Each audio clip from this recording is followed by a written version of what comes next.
Hello and welcome to all our viewers in Nigeria and around the world to AM News on Global TV. We're live in the nation's capital, Abuja. I am Jumai Manson. Now the news in full. President Bola Tinubu has asked the Senate to confirm the appointment of 5 persons as directors of the Central Bank of Nigeria board. The names were contained in a letter addressed to the Senate President, Godswill Akpabio, and read at the plenary on Tuesday.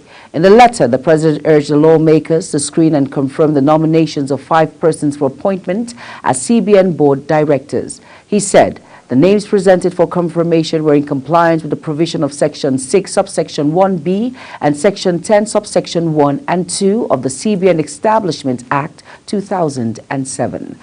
President Bola Tinubu on Tuesday rewarded the Super Eagles of Nigeria with a National Award member of the Order of the Niger MON Flats in the Federal Capital Territory FCT and Piece of Land. President Tinubu made the pronouncement when he received the players and officials of the Nigerian Football Federation NFF at the Council Chamber Presidential Villa, Abuja. The delegation is led by the Minister of Sports Development, Senator John Owem Eno. The Super Eagles finished as runners-up in the just concluded African Cup of Nations AFCON, hosted by Cote d'Ivoire. States of governments have been charged to prioritize the fight against substance abuse in their strategic work plan for a safe and secure society. Critical stakeholders, including First Lady Oluremi Tinubu, Attorney General of the Federation, and Minister of Justice Lateef Fagbemi, as well as Chairman and Chief Executive Officer of the National Drug Law Enforcement Agency, NDLEA, Brigadier General Buba Maro, retired, gave the charge as part of efforts aimed at intensifying the fight against substance abuse in the strategic work plans for a safe and secure society. This formed a major talking point at the open ceremony of a 2-day training on drug prevention, treatment and care, DPTC, organized by the Agency for Wives of State Governors in Abuja. Sharon Ajay brings us more details. Speaking at the event, Senator Oluremi Tinubu, who was special guest of honor, tasked the state to see the war against the drug manians as a collective effort. The First Lady, who was represented by wife of the Inspector General of Police, Elizabeth Egbetokun, commended Marwa and the Nigerian Governors Spouses Forum for the initiative, added that drug abuse is not just a law enforcement issue, but a public health crisis. She further urged governor spouses to challenge the stigma and discrimination associated with addiction and foster a culture of empathy, understanding, and solidarity towards those struggling with substance use disorders.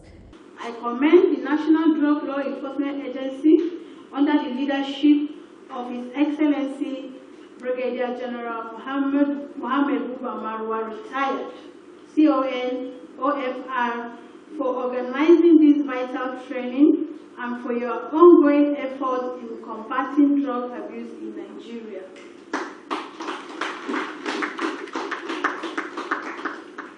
I equally commend the chairperson of the Nigerian Governors Spouses Forum, Her Excellency Ambassador Dr. Olufolake Aburazak, for this significant collaboration. The Attorney General of the Federation and Minister of Justice, Lateef Fagbemi San, in his remark, commended the resourcefulness of the NDLEA leadership in utilizing the Nigerian Governors Spouses Forum to cassette the drug war into the grassroots and the community level, saying the issue of drug use is not confined to any region or social strata, but affects every corner of the nation and propagates crime and other criminalities across the world. I commend the corporate of NDLEA and the chairperson of the Nigerian Governors Spouses Forum for conceptualizing this project, especially at this time that the nation is facing a lot of insecurity and other social challenges. Your involvement in this training underscores the commitment to combating the scourge of drug abuse and its devastating effects on individuals, families, and societies. The NDLEA boss, in his remarks, says the devastating effect of substance abuse on public health, the environment, and its nexus with the spat of insecurity faced across the country has made it mandatory for a whole-of-society approach to curb the scourge. The drug prevention, treatment, and care DPTC training is a seminal approach to tackling the illicit drug crisis in society. Our presence here today underscores the crucial role that each of us plays in addressing the multifaceted challenges posed by the substance abuse in our states and communities. The NDLEA boss further urged the governor's wife to take advantage of their position to mobilize support for drug prevention and treatment in their states. Sharon Ajay reporting for Global TV News. The Nigerian Governors Spouses Forum, NSGSF, has called on the federal and state government to declare state of emergency on substance abuse and illicit drug trafficking in Nigeria, with a view to mobilizing resources to tackling the pandemic.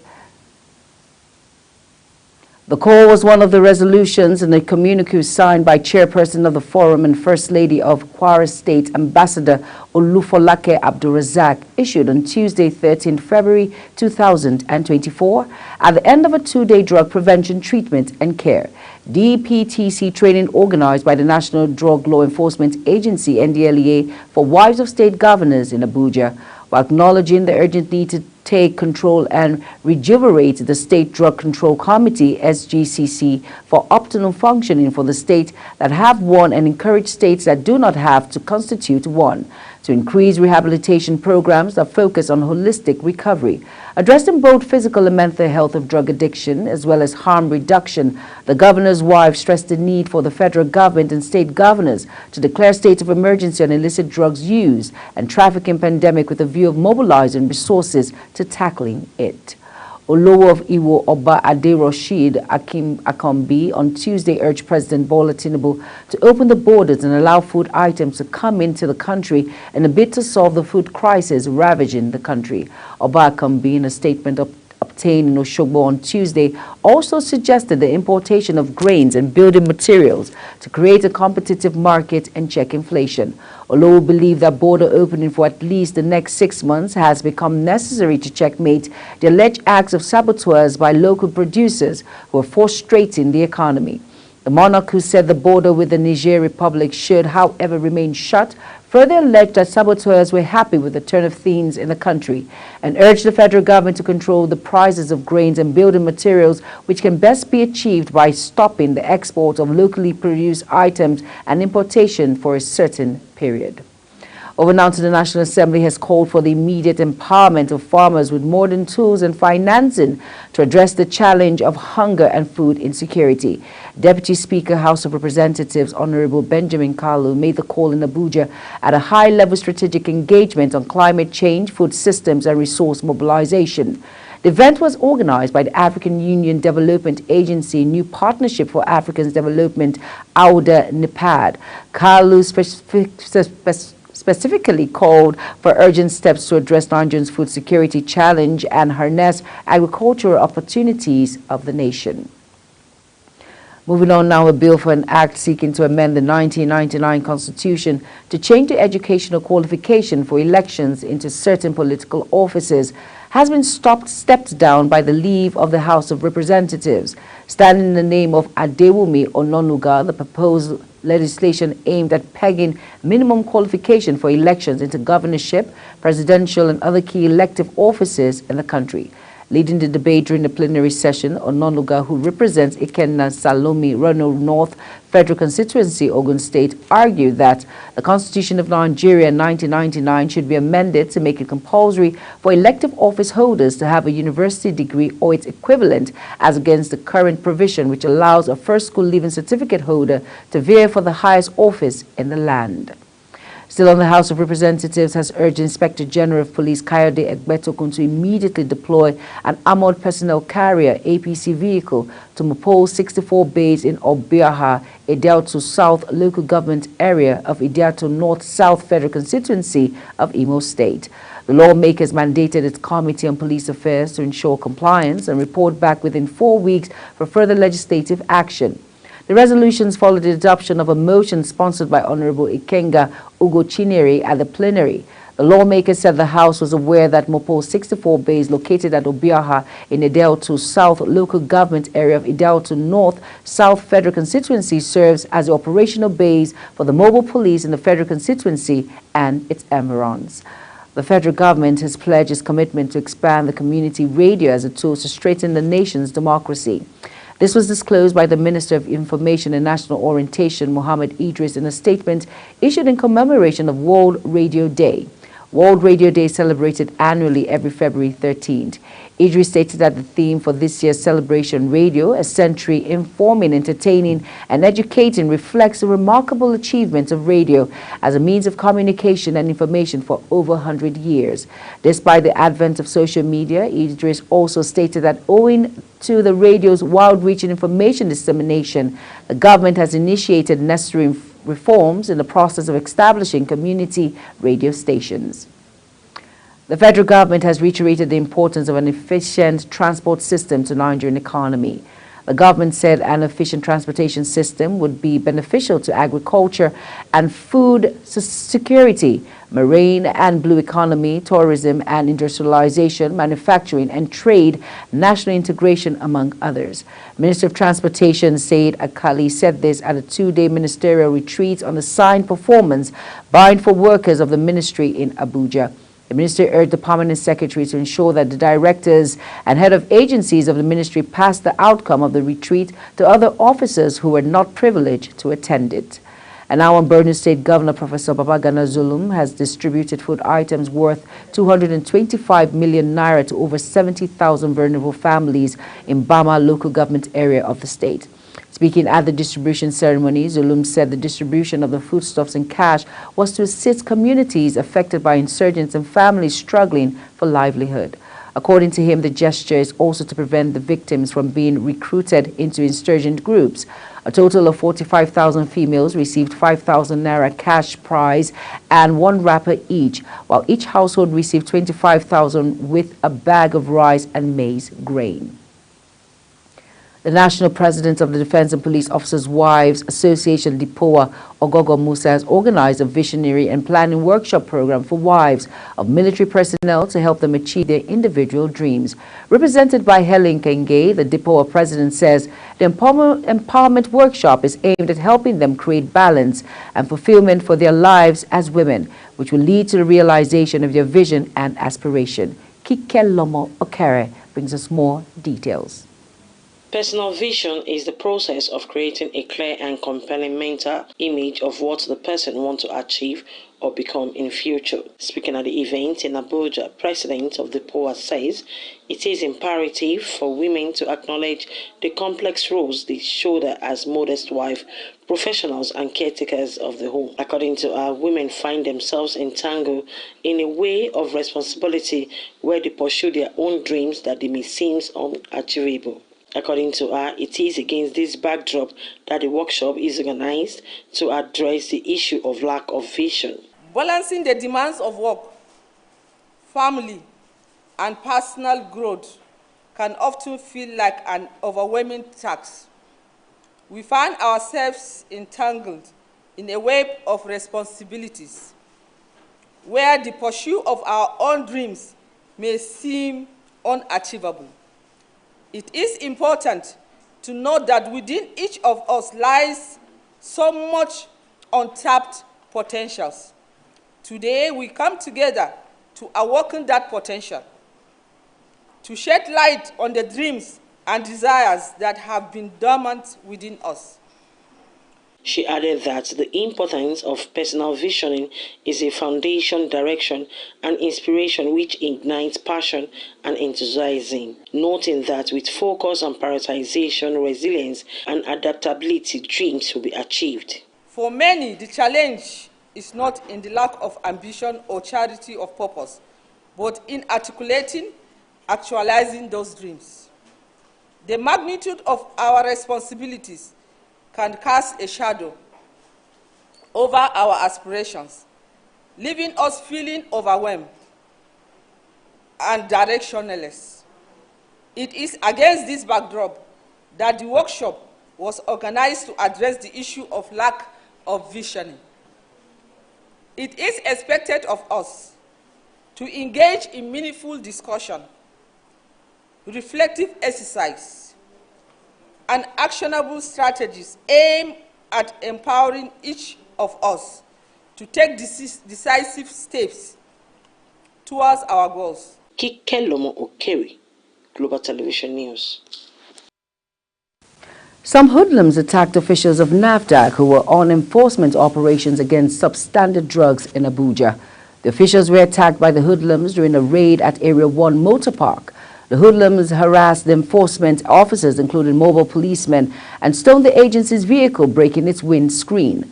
The team leader, Umar Ahmed Suleiman, and Assistant Chief Regulatory Officer, National Agency for Food and Drug Administration and Control, NAFDAC, said the raid followed intelligence received by the agency about the high volume of substandard drugs in the park. The Lagos State House of Assembly has passed a resolution urging the National Assembly to commence an urgent constitutional amendment to allow for the creation of state police. The lawmakers said the call forward followed the growing threats of kidnapping and other forms of insecurity in Nigeria. At the plenary session presided over by the Speaker, Madishirin Obasa, the House also called for a proper equipmenting of the Neighborhood Safety Corps to support other security agencies in Lagos State. Obasa therefore urged the state government to allocate a specific percentage from the Security Trust Fund to strengthen the core in the state. The Speaker said it would be good for the root causes of insecurity to be addressed through effective youth engagement initiatives, including sports. Still on the police in Anambra State, they arrested two suspected serial killer cultists in Ihalea local government area of the state. The suspects were arrested during a special operation by the police crack squad deployed by the Commissioner of Police, Aderemi Adeoye. DSP Tochukwu Kenga, the police public relations officer in the state, disclosed this in a statement on Monday in Onitsha. The spokesperson said both suspects were arrested in their hideout at Okija within the same local government area. It disclosed that the command had directed the squad to smoke out all cultists in the state and clip their wings. A Benue High Court presided over by the Chief Judge of the state, Maurice Inkpabese, has ordered the reinstatement of Austin Agada as chairman of All Progressive Congress, APC. Inkpabese gave the order while ruling on a motion seeking to set aside the interim order restraining Agada from parading himself as chairman of the APC in Benue. Agada, who was suspended by the Benue High Court in Alade, presented over by Justice Lillian Tasuba over allegation of anti-party activities. Former Secretary of the Government of the Federation, Boss Mustafa, said on Tuesday that $6.2 million was released from the Central Bank of Nigeria in February 2023 using a fudged document. Mustafa stated this when he appeared as the fourth prosecution witness in the ongoing fraud trial of the immediate past CBN Governor Godwin Emefiele before the Federal Capital Territory High Court in Maitama, Abuja. The Economic and Financial Crimes Commission had alleged that on February 8, 2023, Emefiele connived with one Odo Ocheme, who is now on the run, to obtain $6.2 million from the CBN, claiming that it was requested by the SGF via a letter dated 26 January 2023. The Anti-Graft Agency also alleged that Emefiele in January 2023 forged a document titled Re-Presidential Directive on Foreign Election Observer Missions, dated 26 January 2023. Led in evidence of the Prosecution Counsel Rotimi Jacob San on Tuesday, Mustafa noted that neither the documents came from the president nor his office. He also denied receiving any amount from the said money. You're watching AM News coming to you live from Nigeria's capital, Abuja. We are on Star Times channel 276. Kindly follow us on all social media platforms using at Global TV NG and other handles now showing on your screen. Moving still to come. On our foreign scene, the leader of the military junta in Niger Republic, General Toshini has pledged that none of the 3 Sahel countries will seek ready mission to Economic Community of West African States, ECOWAS. He also affirmed that the junta will never release the disposed President Mohamed Bazoum, who was taken hostage following July 26, 2023 coup in the country on January 27, 2024. Mali, Burkina Faso, and Niger announced their plans to withdraw from membership in the ECOWAS despite repeated efforts at reconciliation. Moving on now, Liberia's new defense minister has resigned from his post just 10 days after being appointed following the protest by soldiers. Soldiers' wives, the presidency said the resignation marked the first political crisis facing Liberia new President Joseph Boakai since his inauguration at the end of January.